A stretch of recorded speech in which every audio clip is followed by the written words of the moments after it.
2001 nga buti wekiri kuyuuguuma balangirira ebyobufuzi zeno olwo naapiikinga interest ng'ekali kuyiganga namutuuka nga naapiikinga interest era nakobera mukulu wange yenkoyo eyantwala iganga Wilson Wandera kimuna ndikwenda bwa kansala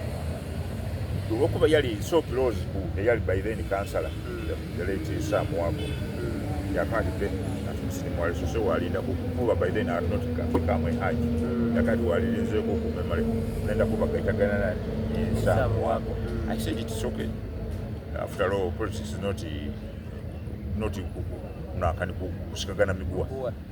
yakoba mukulu wako twagana ne muko nawe yoluso underrated yabagalinga kumitinga kana kwa mukulu wange timone bisala bili ate omusada wako batwagana ne alobyokiza yakati amuna kule sekya naidaawo nava egange nakamotoka kange naidda ku kyalo okwo nano na nomination papers ngidwiza nafuna agent wange yali office agent wange bamwetanga Bogere Christopher yafa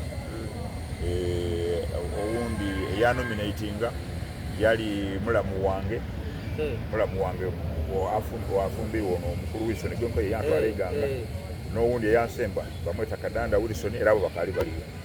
era tujja nabo ku district ya manya kunankanya ku county kubanga nomination deputy ba district councilor ojja ku county kali kuderega iwe banderega era no legone simbana yakoba kuchanga nonyanga wakwe gogobolera ku aize nafunye kwena mikize imira ali kunoma exactly ajja mukalu udwenafu omusada namusinga akalu yali ali kunoma kai wamuwangula namuwangula namusinza obululu 12 mu gombera ya Ferie Blanc. So I became a district councillor. Ayinga abantu abandi nga bwenkoberera abantu batono ina abaali bayidinti I ever went to school nga bayidinti ngabo kidi abantu bagama kikwata abasiramu tibasoka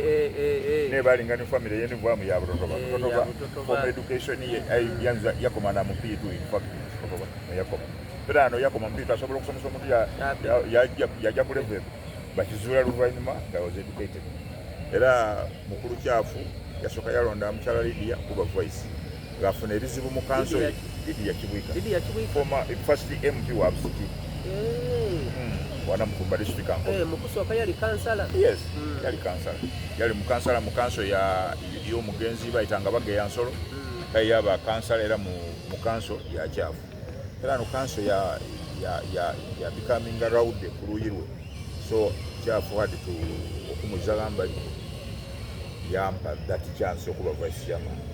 abantu bamamira ngani nebigandiko bya kuba nabigani kyafu ya kubanga nebigandiko bino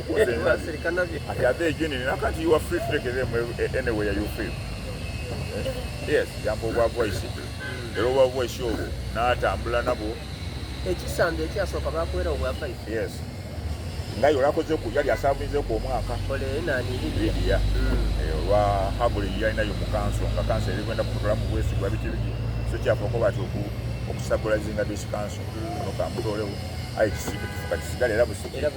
era bajinga era abali ba contesting ku kifu ekyo abali bakenze we were about 9 people nga batwera Lydia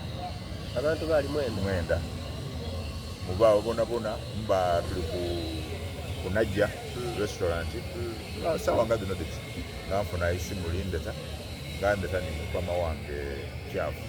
nakati muna from today and onwards we voice wange era kuwere baruwa eno jamu workshop embali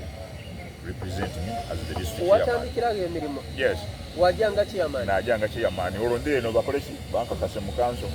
kuba ngalino kwambira kanso ya ndogo bayandikira ayo wasoka kujambale mbale mwe wakati